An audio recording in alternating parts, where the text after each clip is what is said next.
Good evening, everybody. Jacob Field here. Sorry, we're running a couple of minutes behind tonight. Just doing a quick audio visual and check if you can confirm that you can see and hear correctly. We have been late opening up the room tonight. So, yeah, won't be a few moments. I'd love to hear if you can see and hear correctly in the chat bar on the right-hand side of your screen. I'll be back in a few moments to get started.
Welcome, my name's Jacob Field. Thank you for joining us this evening. I've got some really exciting content, something a little bit different for this evening. I hope you're going to enjoy it. There's going to be a couple of parts doing through a bit of housekeeping to go through first. So I've had a lot of you, Neil, John, Mary, Clive, Prasanna, Jackie, Carly, Hugh, Andrew, Chris, Michaels, Stephen, Arian, Hugh. Big shout out to all of you. Lots more coming through now. I've just also shared a link there on the right hand side in the chat bar. You can click that and view right from YouTube form within YouTube. It might improve. You've got some toggles on there to improve your resolution. Generally that really fixes a lot of the pixelation or buffering issues that you might have.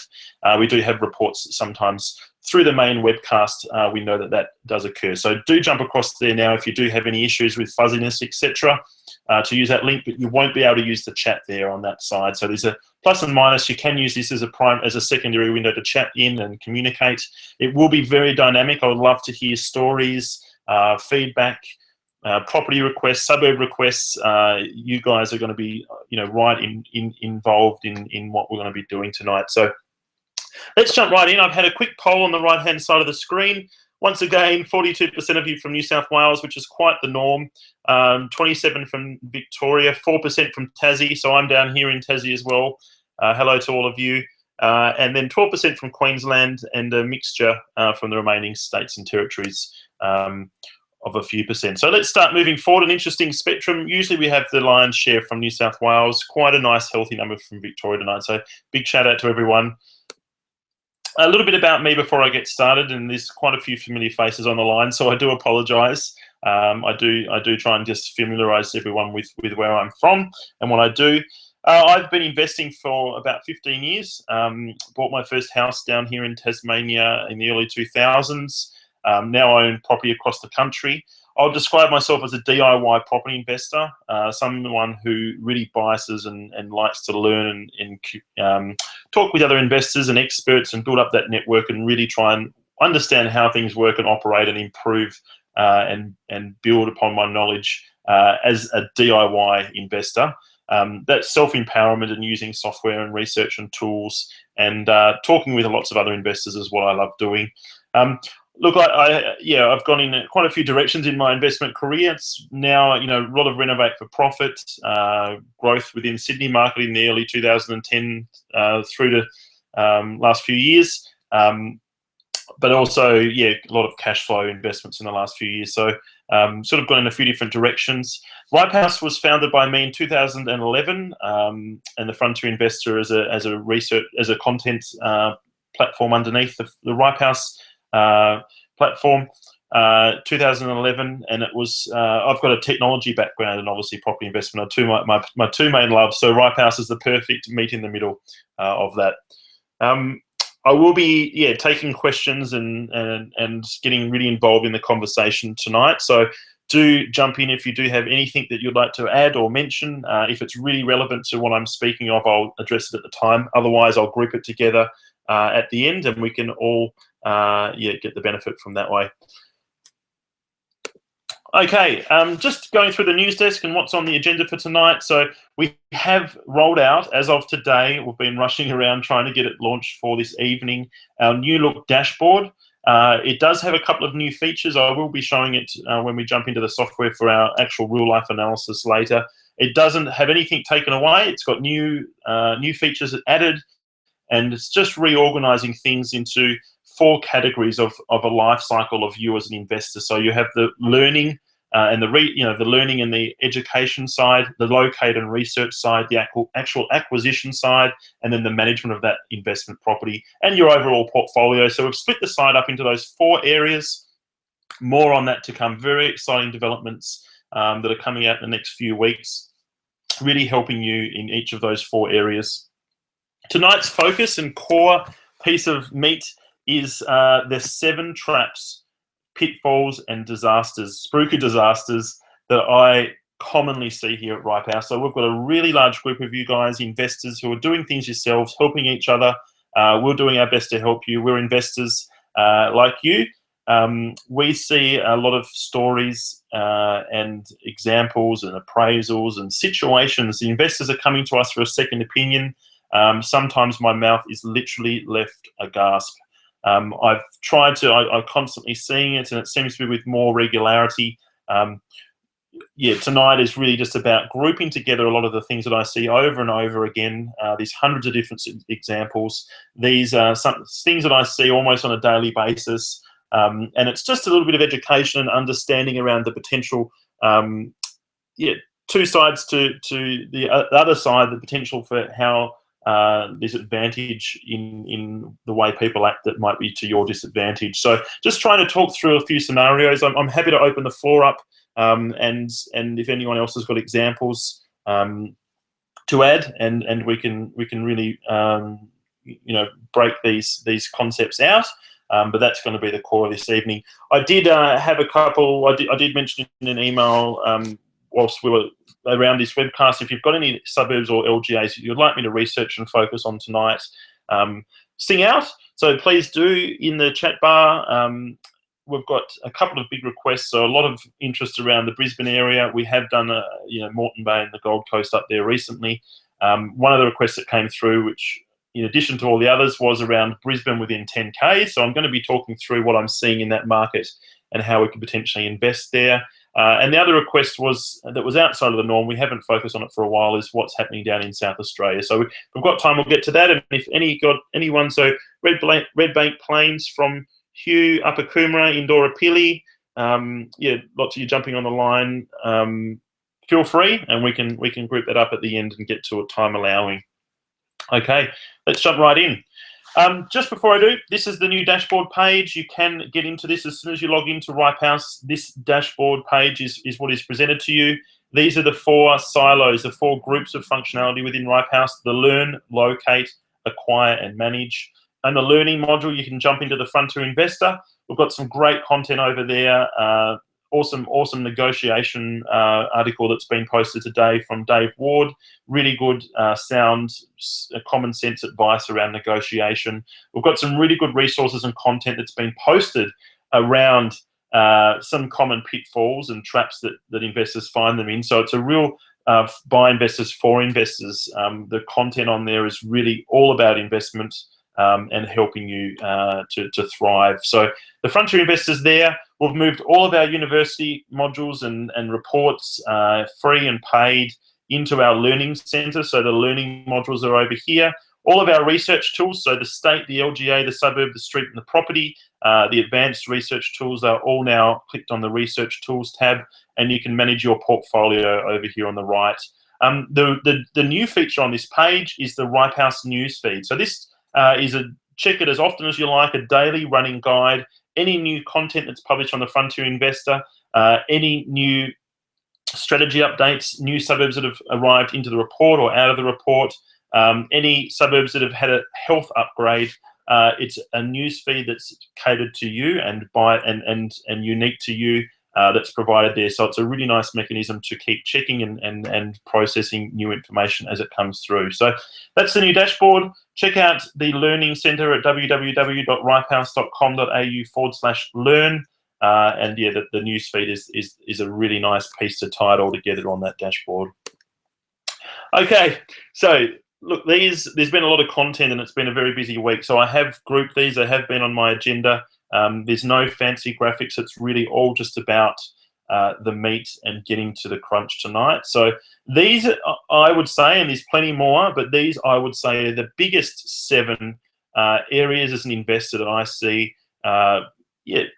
Elements of the industry or particular parties or groups trying to take advantage of the investor to get them into a deal that may have a flaw somewhere within. So I will be going into these in more details. Stacked comparables. Is the appraisal and the report that you're provided to justify value on the mark, or are there comparables in there that sole purpose is to suck up that appraised value and make the property look like a great deal? Urgency or bulk emails, creating scarcity, you've got to act now, saying that the email and this property opportunity has been shown to other investors, you've got to make this purchase or act now not to miss out. Generalizations or advice. Are people falling back onto advice? Invest in a property for you. Signs of growth. Come and talk to me for further information. Those types of generalizations or comments where it's not taking you it's leaving you asking lots of questions and they're priming you to ask those questions because they have the answer. Secondary sources of information. I see this a lot. Obviously, we're a research provider. We provide all of our own research data and analysis. Secondary sources of information, pick and choose where they see fit.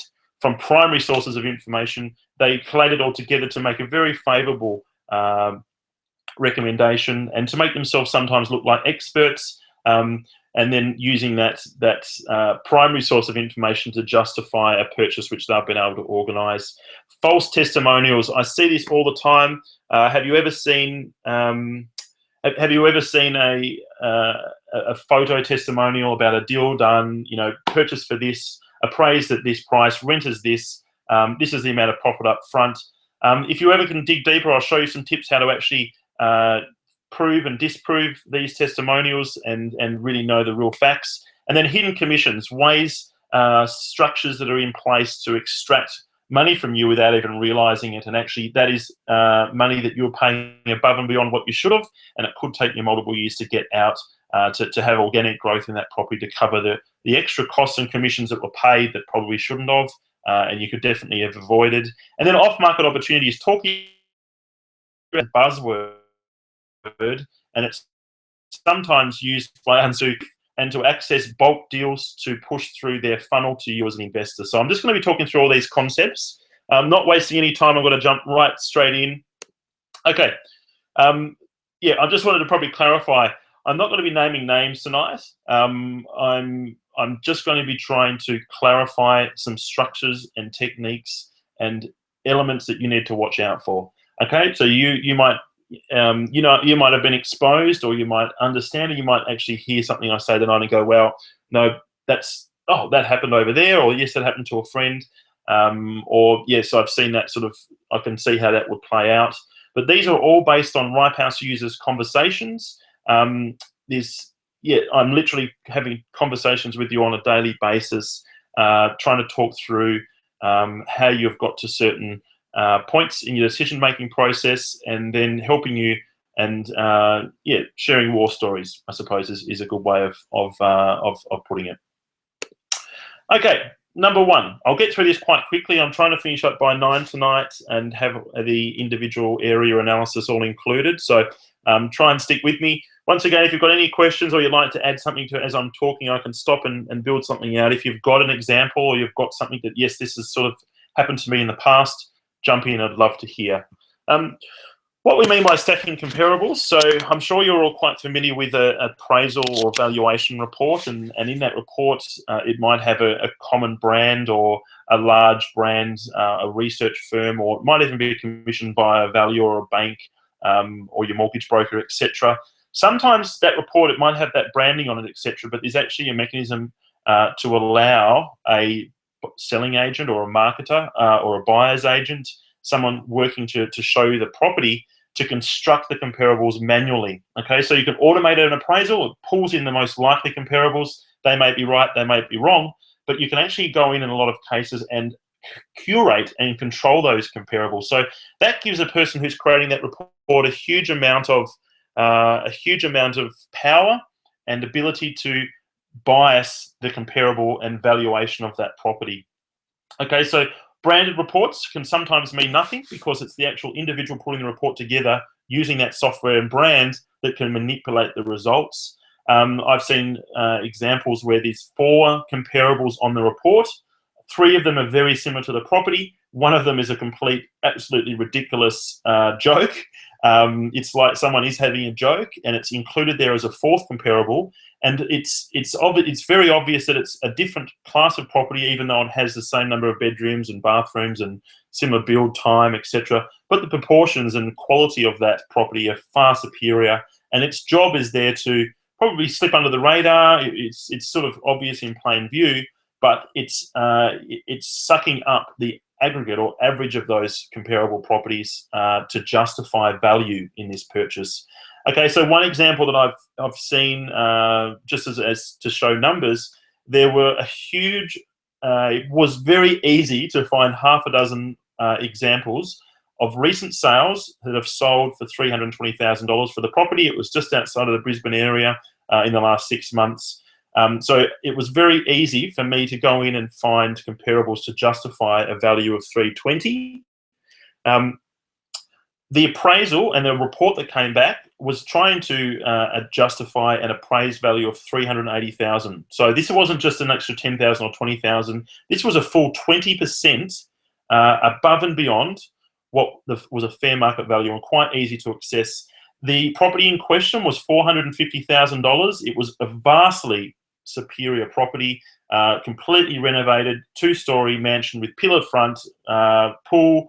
The property in question was 1970s, completely original condition, reasonable investment, and I mean, it was probably offered a lot of opportunity for development and improvement. But this particular comparable threw and sucked up that appraised value in inverted commas to $380,000, which was very false. And if you didn't sort of dig deeper into that report, you could have actually thought that this was a very good deal, when in fact it was priced quite reasonably. Okay, common culprits, marketers trying to justify a particular purpose. This is something that I see from very unscrupulous buyers agents or supposed advocates in the industry, trying to make a deal that they have been able to source. They may have actually had this property offered to them. They're trying to then move that through the funnel towards you, make it something that's very easy to digest and purchase. It's a common something that I see quite commonly as presented, and that is the mechanism of creating that value. Look, one mechanism that we do, I'm trying to help provide alternatives and ways that we can actually help each other in doing this. It's just around, I use a mechanism of gauging condition. This is a property that's actually currently on the market in Morayfield. It's an example I keep going back to. Morayfield, you've got a lot of 30-year-old unrenovated properties, and you've got a lot of two bulk groupings of properties in Morayfield. A lot of unrenovated 30-year-old and a lot of 5 to new properties. That's where a lot of the properties sit. There's not much in the middle. What it would take here in Morayfield is, if the property is older, unrenovated as this one is here, in the general terms in Morayfield, this is in poor to average condition. It's on the market down to $299 at the moment. This is a very common, this is just plucking this, and I've constructed this from the market at the moment. It's not an example that I've actually seen, but this is just showing how it will work. This is poor to average condition, really firmly around 300,000. There's lots of comparables out there for 300,000. This property on the left just sold for 328. This is something that I would gauge in a similar condition, if not slightly superior. similar sort of era, similar type of block size, similar type of condition. This is something that I would use to justify comparable.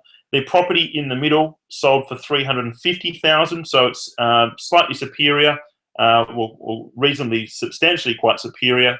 $350,000 is 10 to 15% jump in appraised value. This is around 10 years old, and this is the norm. $350,000 is the norm. 300 to 320 is the lower quartile. And this property over here on the right is obviously a completely new, far superior property. Over 420,000 is you'd expect to pay for this. They're all 4 bedrooms. They're all very similar specifications, different age, different condition, obviously. In the case that this is completely full and frank. In the case that I saw in this particular example, it was 3 comparables used of a similar quality type of property, and literally one of these properties over on the right that was slid into the mix and obviously completely skewed things. So just watch out for it. Not all examples are that obvious and blatant, but yeah, definitely watch out for that, and take your time to vet and get a second opinion of every comparable used. They all need to be actually comparable properties. I like to find I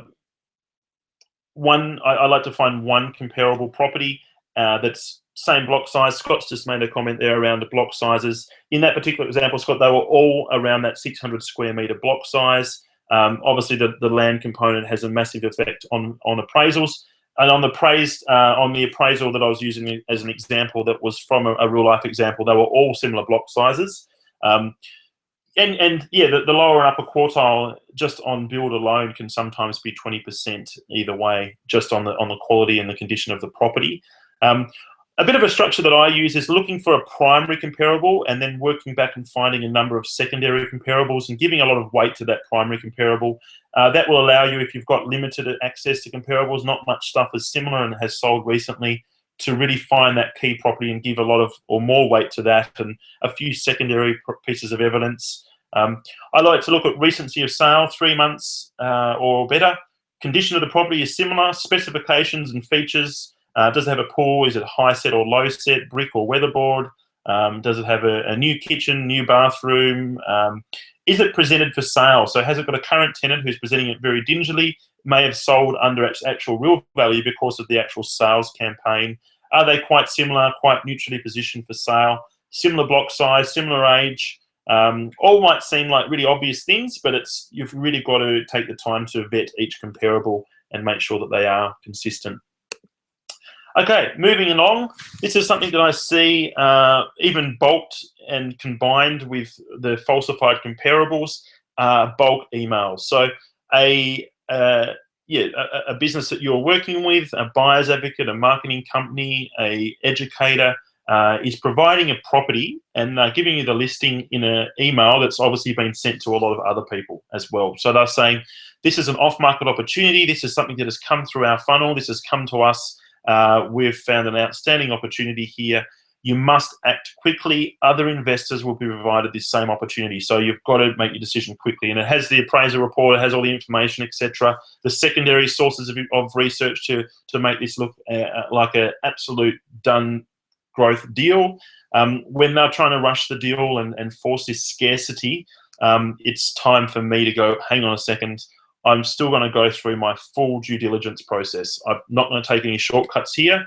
It's critical to do that because, even if you're paid a fee up front to gain access to these properties that are coming through to you in bulk fashion, you still have to vet each one individually and make sure it's going to be right for you. Number 3, so I did hear recently in a passing comment on a large property, I'm just trying to think if it was a podcast or webcast. Hobart is the place to invest now. This is where I'm liking for 2016. Hobart is the place to invest. This is a generalization. It was a passing comment designed to create interest in that individual and their service. It's leaving you asking a lot of questions. 20% of people might go, hey, that sounds great. I might get some further information and go and have a chat, and that might be able to get them down to where in Hobart, what types of properties, what price point, who's you going to be your target tenant, why are you going to get the growth, you've got all the questions to go and invest in Hobart successfully, 80% of people may go, wow, Hobart sounds great. And then they hear it from 3 or 4 other sources, and then they go, wow, Hobart is really the place to invest at the moment. I'm going to go and look on realestate.com or domain.com and look for listings. Anything's going to work for me down there. What is my price point? What's my budget? Am I looking for a unit of house? And they see something that fits their budget and buy. Okay, so what they've done then is if they've grouped together generalizations or partial advice, it's designed to be creating a lead generation into that person's services and business. They've only taken you part of the way. And if you digest that and group that together, you're creating a dialogue of performance, and something is certain to occur whilst you still don't have the critical information. So at Ripe House, and just as an example relating things back to Ripe House, I always think of things as a funnel. The state, the local government area, the suburb, the street, and the property, it all needs to be in context. It all needs to be in alignment. It's not enough to just know which suburb, because you've got to know which property and which street to invest in that suburb. It's not enough to know the LGA, because you've got to know why it's in the growth part of the cycle for even at a state level. But then it's individual suburbs within that is leading the charge in that LGA.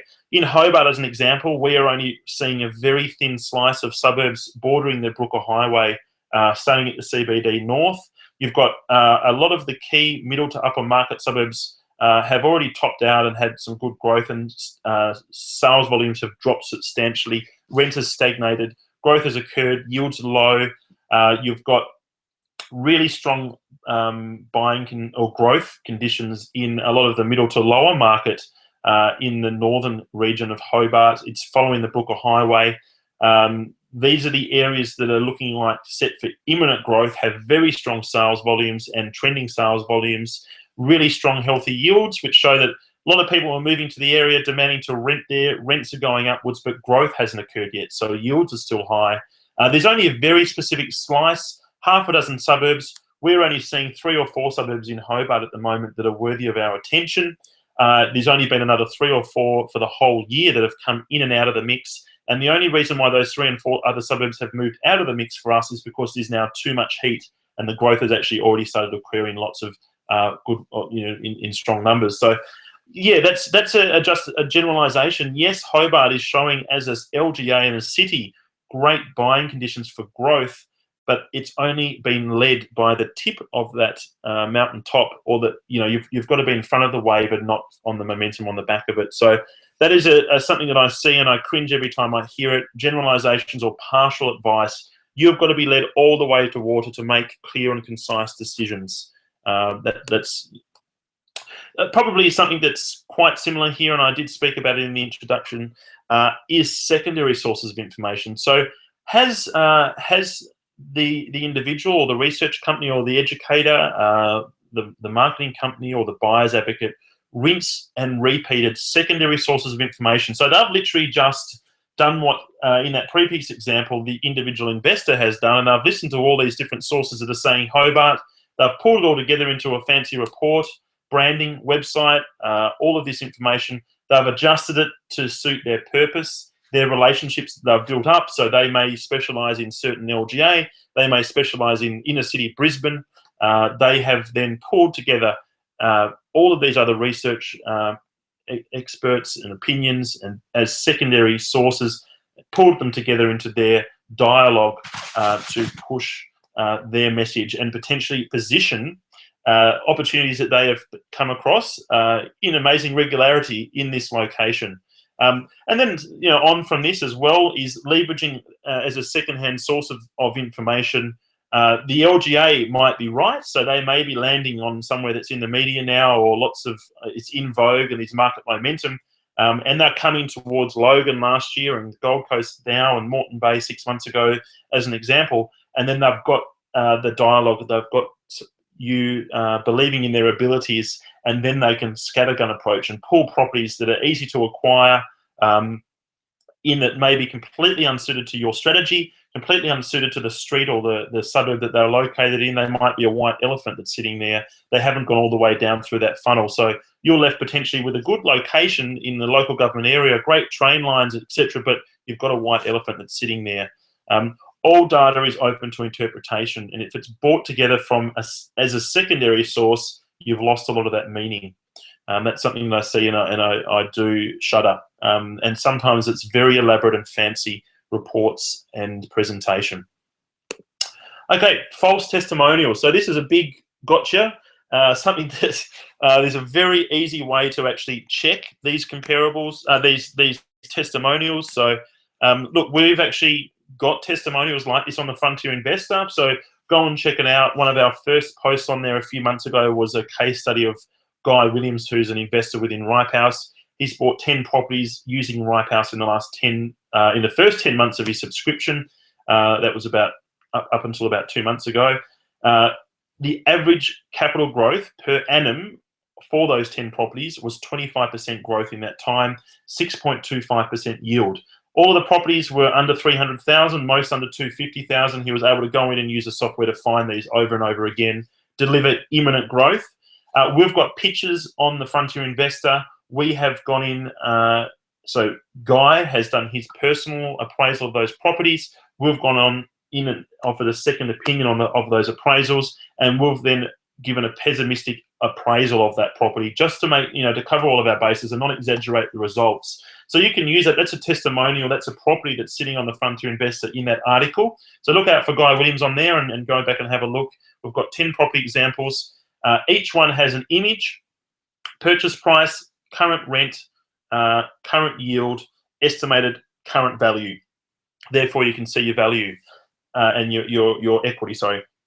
What I've seen in the past is gross exaggerations on the current value, and then also the estimated value on purchase to justify the purchase. So instant equity of 10% based on this current purchase price. When you look at the comparables at the time, there's really no, what they've paid in most cases is quite smack on the fair appraised value for the property.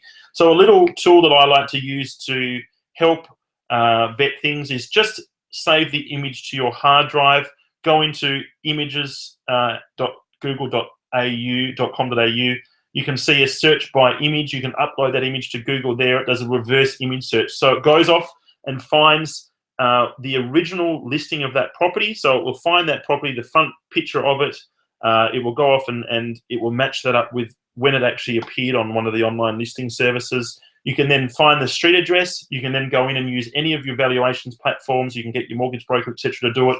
Come and ask us for a second opinion, and we're happy to provide comparables. And you can actually see, is this a true testimonial?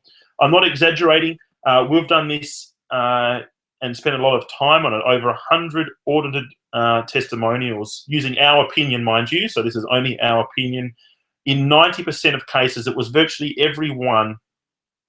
The estimated or appraised value at purchase to justify this buying below market concept was 10 to 15% an exaggeration. And it was almost across the board consistently 10 to 15% over and over and over and over again. All of the information is there. It can be checked, and I encourage people to do so. This is something that needs, it shouldn't be a motivation to jump into a deal based on these previous testimonials without being checked beforehand. Okay, hidden commissions. So I've seen some very elaborate structures, free education seminars, which we're all really aware of, that then lead potentially into paid education seminars, which then have their own unique structuring for purchasing deals, which then move into off-market or constructed opportunities.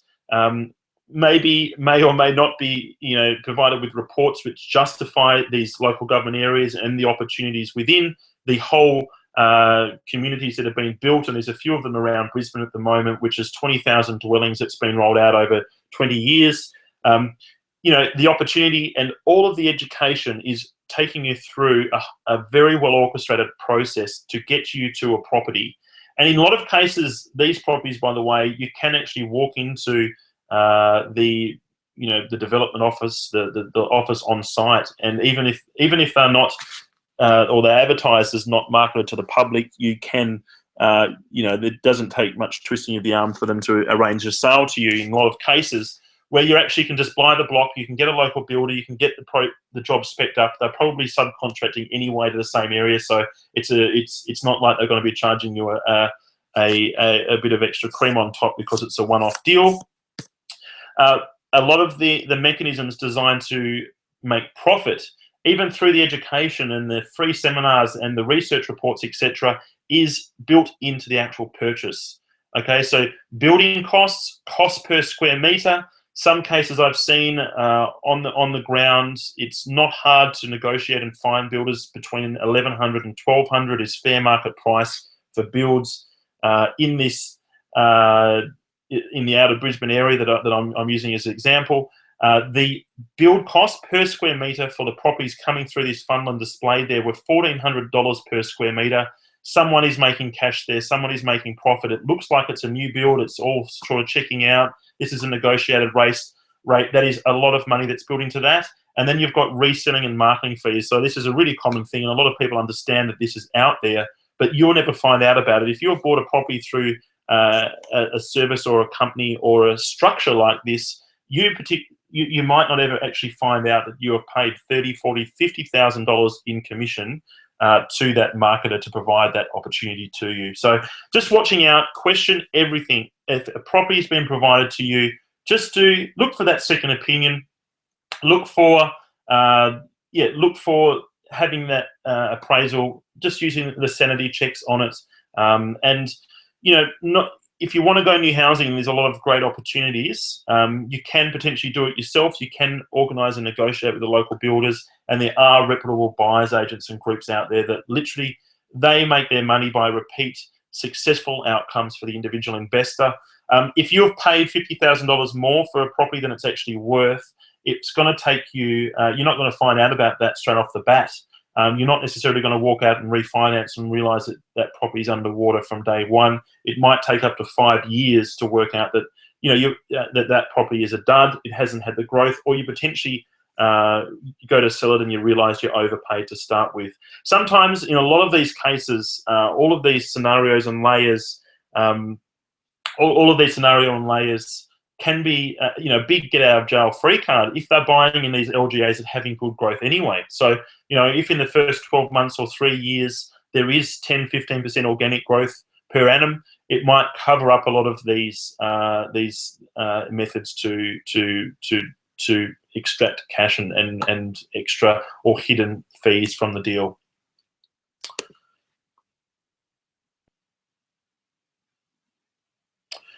Okay, this is the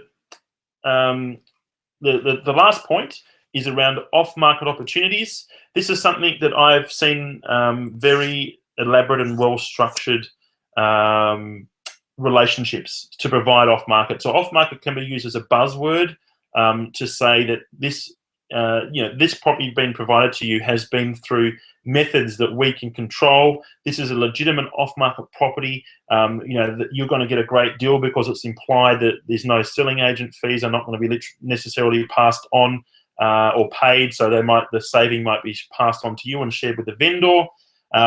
Off-market opportunities is ways to access and door knock and grab these properties. In a lot of cases, they may not have actually been sourced by door knocking.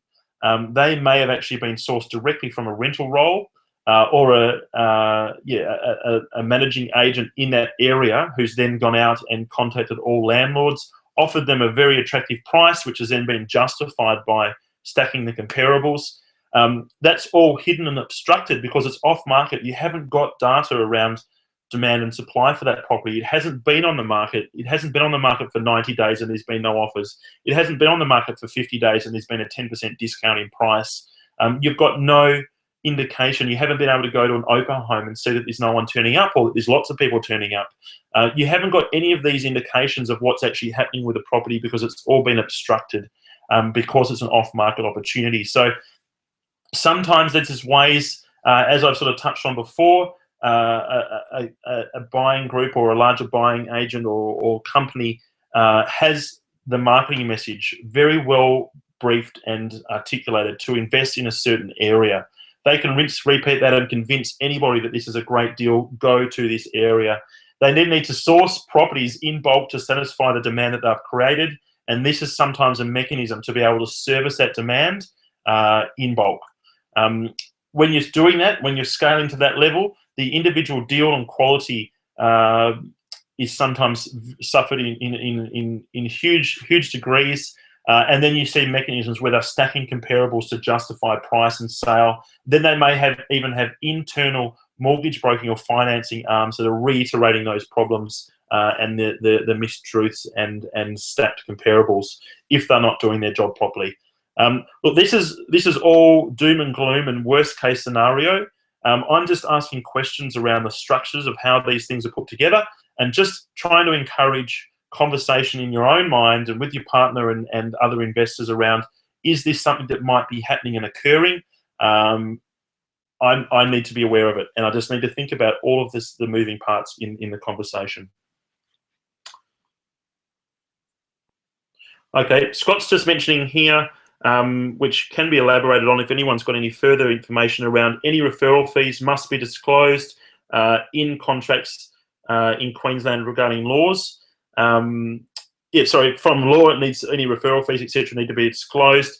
There's sometimes where internal builders rates have been and companies are structured, rates have been negotiated to come through the builder, and then there's partial ownerships of the building company, of the development company, structures there around splitting of the land and then the land selling at the initial time. So there's lots of ways and structures that potentially can be obscuring and taking value off the table. Yeah, also another mentioned around, yeah, just a really nice gotcha. Just ask the specific person or firm, are there any forms of compensation or referrals being put into this deal? Asking them up front for confirmation. Always buyer beware, but always ask the question in all cases. Okay, look, this is all coming from Ripehouse, and I'm obviously the founder of Ripehouse. I'm an investor. The platform is a community of individual investors. I'm just saying this because this is the position that I'm coming from. We don't sell individual properties. We only sell research tools, data, and analysis. And we also sell content and opinion and research reports. It's not taking you through that journey and making money through the individual property. So we are a service that tries to empower individual investors, and that's obviously the content tonight is all about, trying to help people, step up, understand the industry and how it might all fit together. And we here at Ripehouse use technology, research, content, and the community aspect of investors by investors to help each other. That's just a little bit of I suppose where I'm coming from.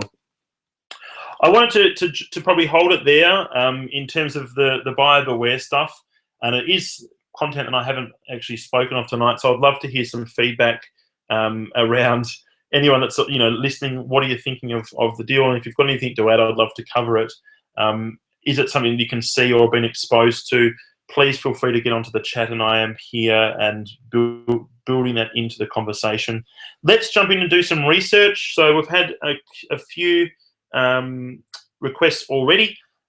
First two requests that came through, which weren't already covered recently, that stood out to me were Brisbane within 10 Ks and Whyalla area in particular down in South Australia.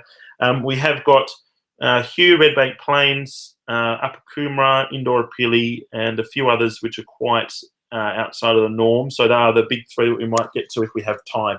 I am aware of time, so I'll probably only spend 10 minutes up front on this.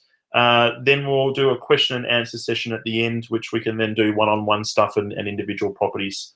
Okay, so just bear with me for a few moments. I'm going to put on, press the mute button and change screens, and I'll be back in a moment.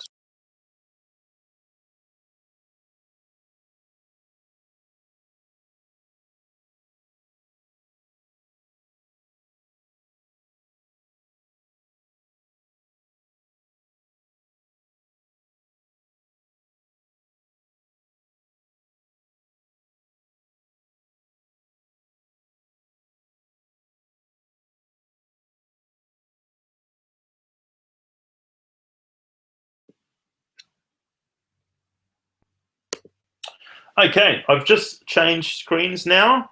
Linda's just mentioned she's in Bangkok. Lucky you, Linda. Having troubles with the connection. There is a link that was shared at the beginning of the webcast, which should be right down the bottom of the chat area, which you can view the webcast over in YouTube directly, and that may improve the bandwidth and the quality. It's just like watching another YouTube video. that might be worth something that's worth a try there. Keep the questions coming through. They'll all come to the end. Helensvale in Queensland is another area to potentially focus on. It's just come through. Look, let's. What you can see here in front of you, it may have actually logged me out while I've been talking, is the new Ripehouse dashboard. Okay, so in the Ripehouse news feed, we've got a number of different elements that can come in here. Anytime a suburb, its metric level health improves, it's live literally right now. As soon as any of our numbers, which I can show you in a moment, I might get this one loading in the background, improve, then it's displayed here. So this has only still got 2 out of 6 health checks ticked. Still not doing amazing things, but it's showing you as soon as that happens. We've had a new article released today by Dave Ward, negotiating to get what you want from a deal, coming from a genuine love of the game and a level head. Yeah, not trying to screw people over. It's a real win-win type scenario. Great advice there around negotiation. Another suburb health upgrade. We've got any new, so we have built-in growth or strategy level rules, etc., built into Ripehouse. This is something that's actually going to be rolled out in a lot more detail in the next week or so, but you can see any changes or updates to any of these off-the-shelf strategies displayed here in Ripehouse. More articles. We've got any new learning modules. So yesterday we added the top 5 property investment strategies. That's over in the Learning Centre. That's all displayed here on your news feed. Okay, you can go to your My Suburbs page over here on the right. Any of your products or subscriptions, etc. Any of your admin. But these are the 4 new silos within Ripehouse. So, excuse me, there. Any of your traditional research tools are now being moved here into the Research Tools tab. You've got the Fund to Investor, so feel free and jump over to the Fund to Investor, get involved. Please go to our Fund to Investor Australia Ripehouse Facebook page. Would love you to like the page and get involved in the conversation there. So that's where we try and encourage comments and involvement on posts. Get involved in the Fund to Investor Facebook page. I'd love to see you there. And that's our Learning Centre here, which contains our reports, any ebooks and learning modules. So you have a lot of how-to modules, etc., that have been moved over into there. Okay, let's jump right in. So we'll go through the state into LGA. This is the locate page with the Ripehouse, the research tools. This is a visual example of how it all fits together. The Ripehouse Property Insights platform, all the different layers of research. You can actually click on any of these blue buttons and it will take you to that research page, or you can use the links at the top to do that.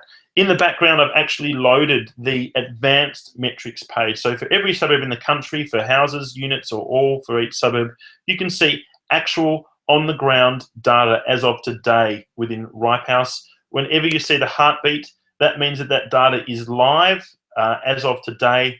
You're not looking at last quarter of last year information. None of our reports are based on old data or 6 or 8 week old data, 2 or 3 weeks to collate the reports. All of our research reports are generated within the last week or over into the first week of that month. We pull the data within 7 days. We release the report. Last month it was slightly late because as we were collating the data and finally putting the final touches on the report, we run the data again and it changed. We shelved it. We actually run the report again. So all of the suburbs that are containing our research reports are live recommendations. This is really important because we're all about getting growth from day one, and we want to get into these markets and have that imminent growth, which is targeting suburbs that have great sales volume trends, days on market down or lowering, yields increasing at a high point in the cycle. So we want to get in there when rents have been going up, growth hasn't occurred yet, so yields are high. As soon as growth starts occurring, yields start dropping, and you've missed that optimum buying window and opportunity. You're wanting to basically buy along the hockey stick as soon as that movement starts occurring, and then ride the wave of growth generated by the masses. So we want to be that 1% of investors who are leading the curve and getting in there slightly before the masses coming in, and then using the masses to generate our growth. Okay, so that's the general concept here within Ripehouse. It has to be in a report. So within Hobart, as an example, we picked West Hobart in February. In March, it was on the bordering of being too hot and heated, and the masses had moved in. By April, it had shifted, and it wasn't even included in our reports. Moreton Bay is one that we were talking in our reports at Christmas time. We've had 3 months of outstanding growth and opportunity through to March and into April. It came out of our reports, so we've started shifting suburbs out of our reports. It's coming down our ranks. There's a lot of market heat in Moreton Bay at the moment. Opportunities have changed. It's now moved from our #1 LGA down to our 3rd or 4th from memory. That buying opportunity and window was 5 months in Moreton Bay, and a lot of other sources in the media and sentiment latches onto those recommendations, and they are behind the curve. So we saw Logan close and the optimum acquisition window close last year in around August, September in Logan. You've got 1 or 2 suburbs that are exceptions, which you can see in a moment. But you want to be buying in there at the optimum time and use the masses coming after you to generate the growth. So you can actually see every for sale listing. So there's not many here in this suburb. For rent listings, sold property, you can see for sale price changes. As you can see here in the blue, it's quite strange how the for sale listing price trends up towards the end of each year.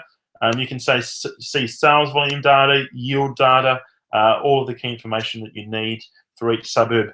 You might not like that page. This is more for the engineering types or someone who likes the data and really plays around with that.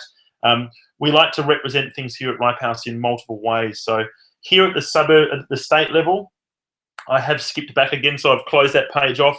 This is the first page in our funnel at the state level research, all live data. We display it in table format, in a property clock format, and in a nationwide growth format.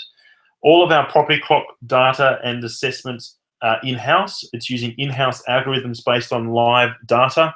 Okay, so we have back-checked and regression analyzed our algorithms for property cycle assessments. What you're seeing here, it's at the moment is state-level data. It's way too general. It's not really telling us anything. Within Queensland, everything might look rosy. Some LGAs might be at 3 o'clock and in the slowdown phase. Some of them may be in the strongest growth part of the cycle. So at a state level, things are way too general. You're not really seeing anything or learning anything from that information. If you click on that state, you can come straight in here to the LGA by LGA analysis. You can do it across the whole country or just the state at the time. Here, you can actually filter based on property clock time. So once again, our algorithms are doing that. Or individual LGA market health, the same ticks or crosses that we've seen at the suburb level. At the state level, the only thing that works well is property clock. At the LGA level, it's the metric health ticks and property clock, a derivative of the two. And at the suburb level, we haven't usually got enough data to generate a property clock assessment. We only go with the suburb level health ticks. Okay, so here at the LGA level, you've got an amazing wealth of research and easy to use tools here to do your LGA assessment. I like to look between 8 o'clock and 10 o'clock on the property clock. Lots of growth left in the tank. We're still not too much market heat, and we're still a little bit short of things. You've seen a little bit of growth occur already. You've come through the basket on slowdown phase into the nice part of growth. Suddenly tighten things up very dramatically. You can see coming to the fore here, if we have 3 out of 6 or 4 out of 6 as a minimum health check, it comes down very quickly to a short list of suburbs. We have a unique opinion score here at Ripehouse. The higher the number, the higher the public and expert sentiment. So we are monitoring and having interviews with researchers, experts, valuers, REI members, buyers agents on the ground, local area experts, forming that into an opinion score for each LGA and suburb across the country. That is then normalised and improved upon by observations in the media, positive and negative mentions to form a unique opinion score. So you can actually use that as your sole mechanism to find these areas. If you do wait for that number to get very high, then you're actually moving with the masses. So a lot of people are already looking in there already. At the LGA level, you can click on that. It's then going to take you into our suburb by suburb comparison tool. This is a visual tool that shows all suburbs in that LGA, and it will rank them against each other. So you can see suburb level metric health, those ticks and crosses, investor interest. So this is you guys, how many people using the platform, and these thousands or over 1,000 actively using it now. How many of you are actively looking in this suburb? You might want to wait for the masses and those other investors to look here, or you might like to get in before them.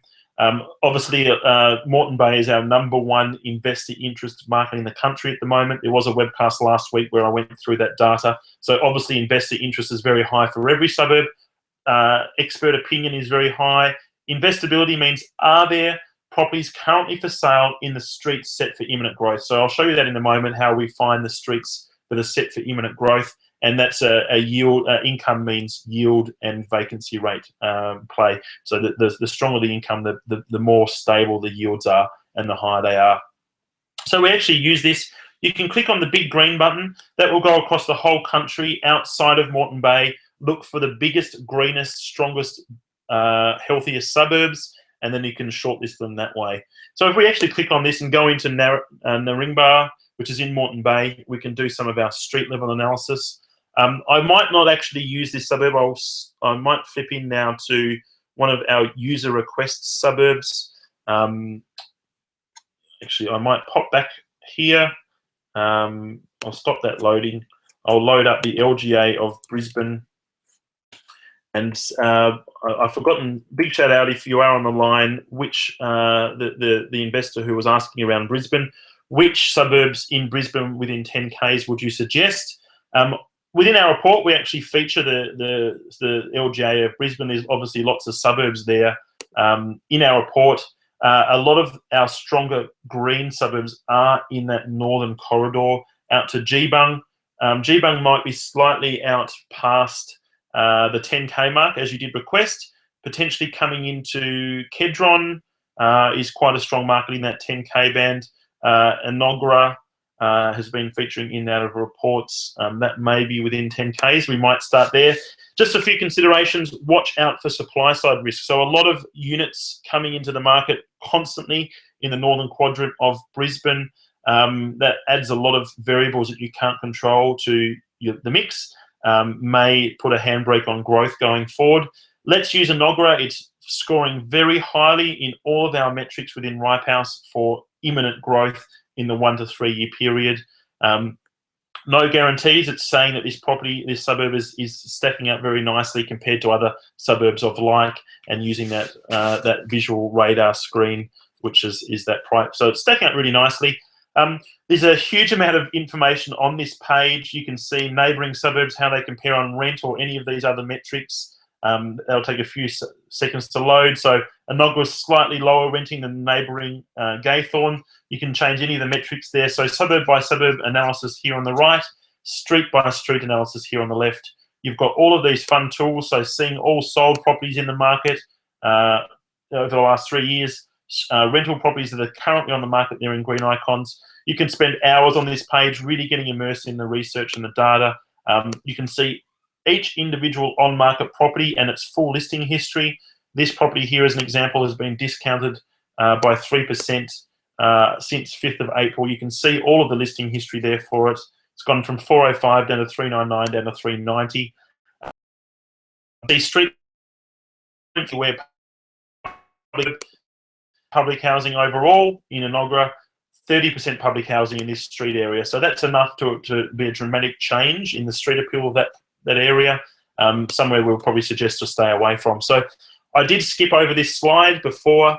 At Ripehouse, not all streets are created equal. So if you are a local in a suburb, you know the streets that are in demand and the positive areas to really focus on to buy in those. And you know the reasons why people are choosing to live there. When you're investing in these unknown suburbs, you have to find the individual streets that are going to lead the charge for growth and really amplify things, okay? So we've done a lot of research and regression analysis. We've found 5 key street level elements that, when combined together, our research has shown deliver 21.9% in relative terms above and beyond growth compared to the suburb overall. A dramatic increase when combined together. If you combine these 5 things together by an average in Sydney over the next 10 years, that means $240,000 in likely expected extra capital growth. So the street level stuff is critical, and using Ripehouse here, it's really easy to find. We say low public housing, we say high rents in the purple, we say high yields in the yellow, and between 30 and 70% owner occupiers. So in Enoggera, You can come in here, you can use their default capital gains badge, which gives you the optimum capital growth recommendation for this suburb using our research. It will then automatically adjust the tolerances for that, and it will show you only those 4 street areas that satisfy those requirements. I'm not sure if you noticed when the suburb loaded, it told you the in-demand property type. You can come in here and filter the properties on the market. I only want to see properties in those streets. I only want to look at 3 and 4 bedroom houses, which are currently the most in-demand property type. Just show me those properties. I don't want to worry about all of the others on the market. There's only 9 properties on the market. It orders them in based on price. We can see all listing pictures, the listing images for this property. We can see a condition assessment. How does this property stack up? In this case, the algorithm has got it wrong. It's only used as a guide, but generally, and it gets better based on your input, it tries to predict the estimated condition of the property based on the specifications in the listing. Obviously, all agents are very positive, but it looks for positive above positive. In this case, it's been thrown off in some ways. You go in and override that.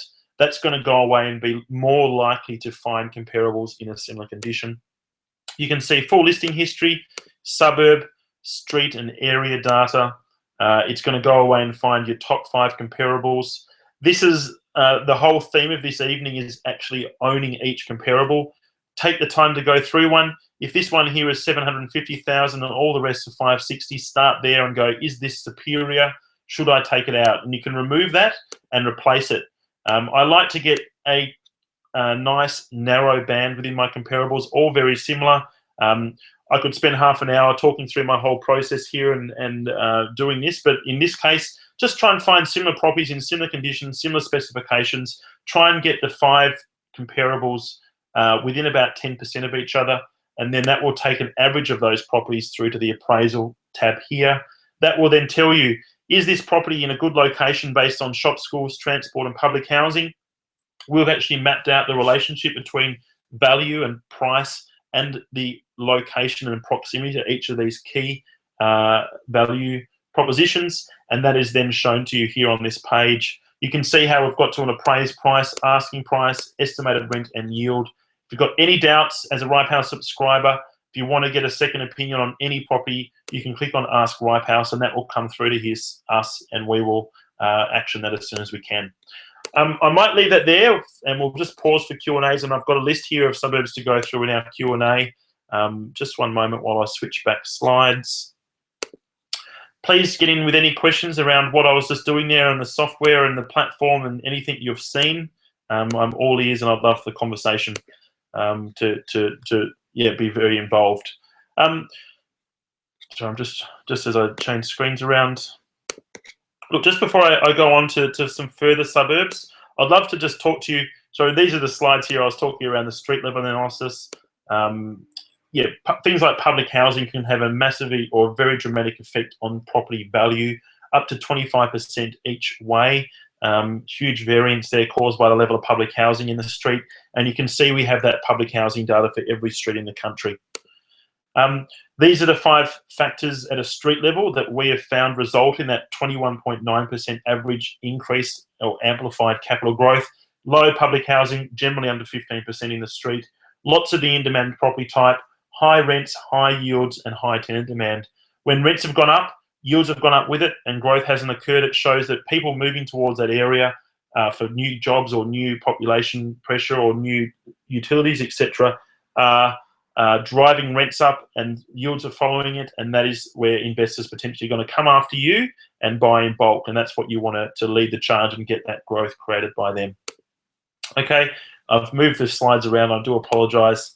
I just wanted to make the point that Ripehouse is for investors, by investors, but it's also used by a lot of other people in the industry that have done amazing things and do a great job.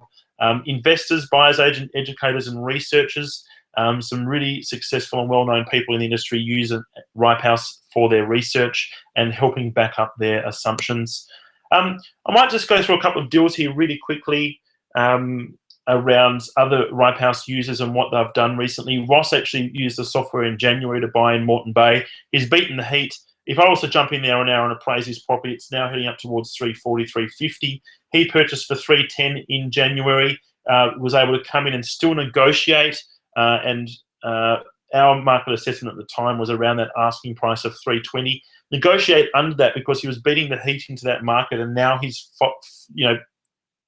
ridden that wave into the beach of the last 3 to 4 months, or heading up to 6 months in Moreton Bay, with a lot of investors focusing there now. And you can see that it's come into a lot of research reports, or other sources of media are now coming towards Moreton Bay. And the time to buy wasn't now, it's 6 months ago, and actually your growth is generated by all of this attention. Another purchase by Vasanth in Logan. He actually bought 2 there at the same time. He was right at that last buying opportunity in Logan before big buying bulk groups that use a lot of the techniques that we talked about before came in and bought wholesale all of the stock in the market over the course of a week or two. In the high public housing streets, illegal building work underneath, it was all purchased neither here nor there. That created and changed the whole buying and demand supply scenario. Would you have preferred to buy in Logan before those guys or after them? That's the decision. So it's all about being able to buy at that optimum point, as Vasanth did there in Logan. Guy, this is one of the properties that he actually purchased in those 10. Great result. This is his last one here in Moreton Bay. And Lorraine actually uses Ripe House for renovate for profit strategy. This is a property she purchased in Wyong. I am saying all this. I'll get into the question and answers and go through some more case studies in a moment. But just so you know, Ripe House and everything you've seen tonight is a subscription service. So it is available to the public for $997 tonight, generally. As a big thank you, I'd love to extend a special offer to you for coming along and joining us of a $200 once-off saving. It is only available to 11 p.m. tonight. It's a big thank you and a special offer for you. And as a bonus, I'd also like to include monthly group coaching events, which are held via webcasts, generally available if you bought them off the shelf for $347. 3 of our monthly research reports. So you've got the June one now, July and August. They're usually $97 each, and they get you started in your research. And then club access, so learning modules, etc., for $97 as a value. So total bulk value as a big thank you is $935 saving, only available until 11 o'clock tonight. So if you'd like to lock that in, head straight over to www.ripehouse.com.au/bonus. I'd love to have you involved and part of the community and help us work with you to absolutely nail your next investment and join together with us tonight before 11 so we can all get started together. This is coming up to the time of the year. It is tax time. I get shudders and cold sweats. But this, in some cases, can be utilised as an educational expense claimed against your investment property income. Do check that with your accountant. Make sure it is relevant to you and is classified as such based on your usage. Just to reiterate, before I jump back into the Q&A, payment is processed via Stripe, which is best in market security. Your details are only passed between you and Stripe. We don't hold them for security reasons. That is a secure connection. We have live chat, phone, and email support here in Australia. On any page, you can jump down here to on the right-hand lower side of the page for the chat bar. Jump over now to the www.ripehouse.com.au/bonus to secure the big thank you offer. This is the page. Once you go there, you'll see that big green button. That is how you click on the Get Started button. It will take you into the sign up page. It will pre-fill that page with the special coupon for tonight. That will then activate that discount for you.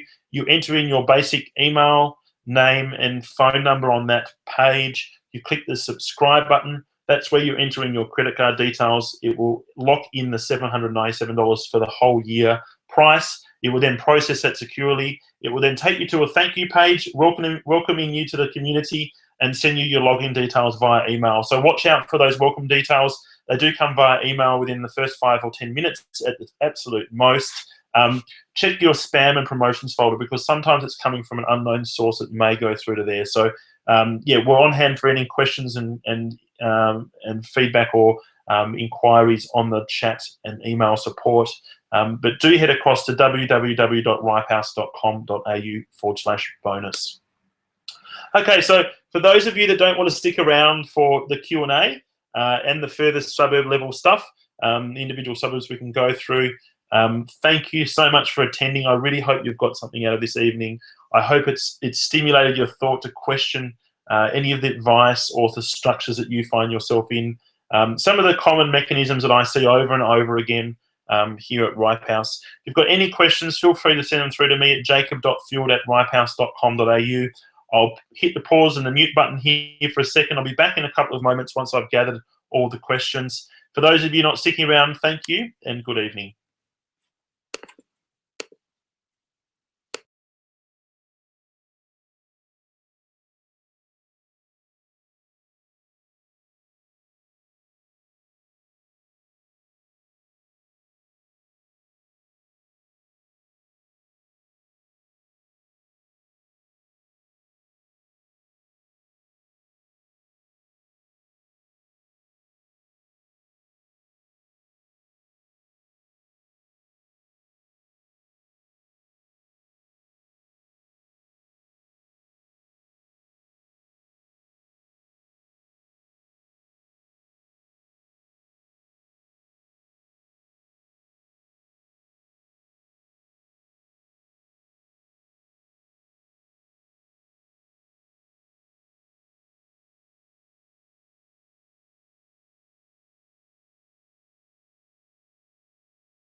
Okay, keep the questions coming through, or any suburbs that you'd like me to look at.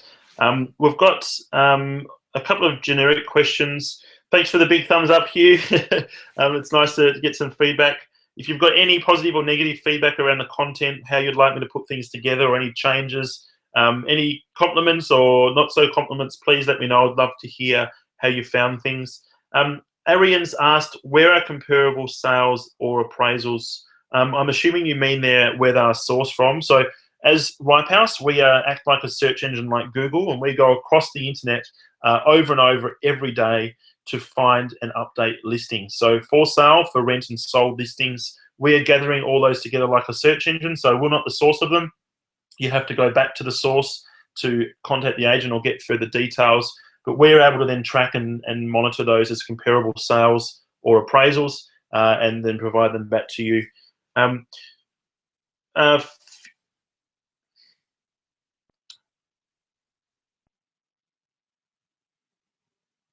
Yeah, not any real direct questions around the content and the gotchas. If you do have only a couple of sort of quite specific ones, which I can get to one-on-one. If you do ever have any issues or concerns, feel free to get in touch there at jacob.field@ripehouse.com.au. I'm always happy to give my opinion or thoughts, or put you in touch with other investors who have had or looking in similar areas. I'm always happy to share and join up investors who might be able to help each other on their journey. Okay, so why don't we jump in now to individual suburbs. We might get through the top three, and then I might have to go and reach out to you guys individually, time allowing.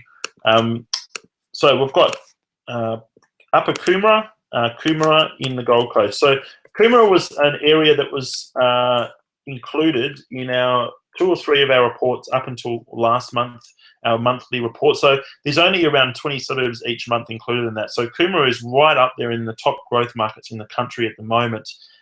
Having said that, we have seen some developments of supply side risk coming into the market. What I mean by that, you've got a lot of new subdivisions coming into the area. So sales volumes increasing upwards.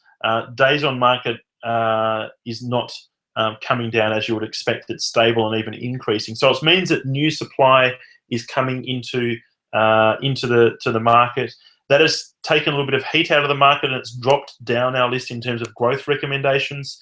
Upper Coomera is a funny one, so I will use Coomera as the example here. I hope this is it's on the mark for the questions. With Coomera, stick to 4-bedroom houses. Obviously, block sizes is generally okay to be smallish in the Coomera area. seems to be quite common and doesn't really affect stock turnover or sales around that 400 square metres from what I've seen. Reasonable to high build quality. Look for the key Ripe House sweet spot streets, which is right in the middle and the heart of Coomera itself, so not over here near the more expensive canals, not over towards the train or down here in the South Coomera area. So the strong demand and above average rents and good yields are occurring in this middle market Coomera area. Obviously, that really does mean the strong focus, the bulk of the suburb here, in and around the IGA and the sporting fields, etc. We've got Redback Plains in Queensland. Feel free to jump in there with any questions around that. Matt's just asked, where does the public housing data come from? And I've found councils reluctant to provide this information, which I can agree with, and that's for sure. It does start off, so we had to manipulate and massage ABS data from 2011. We were able to apply that to each street level area of 200 dwellings as our grouped area amount, so we get the public housing data for that. As you know, individual councils never will release the individual street address of a public housing property. You do know that they do exist as an apartment block, etc. Through we're able to do our research and find individual examples of high density public housing. Obviously, that public housing data would be 5 years out of date, which can mean obviously very dramatic changes. We have 6 monthly rolling policy. A 6-month rolling policy where we're actively going out and monitoring local government area level changes and updating our public housing data in line with that. So where an apartment block has been migrated from public housing and sold off, we update that manually. In some cases, it's gone from 90% in Dubbo in a street area down to 10%, and we've had to go in and update that as an example. So we have been monitoring, updating that on a 6 monthly rolling basis. From our calculations and assessment, it's around 2.5% to 3% plus or minus. What you actually see is our current reliance on that number. If that answers your question, Matt. Hughes asked around Redbank Plains in Queensland, 4301. And then we've got Louis in Point Cook, Victoria. Okay, I'm just trying to work out sorry, a few bearings here. Just zooming out. Okay, so we've got Brisbane. Okay, so we're over here towards Ipswich. Gotcha. So it's quite a large broad suburb. So it's telling us 3-bedroom houses are most common, comparatively high number of renters and very low crime compared to the state overall. A lot of data being going and processed here on this map page, so sometimes it takes a few seconds, especially with suburbs like Redbank Plains, where you have a lot of properties on the market at the moment.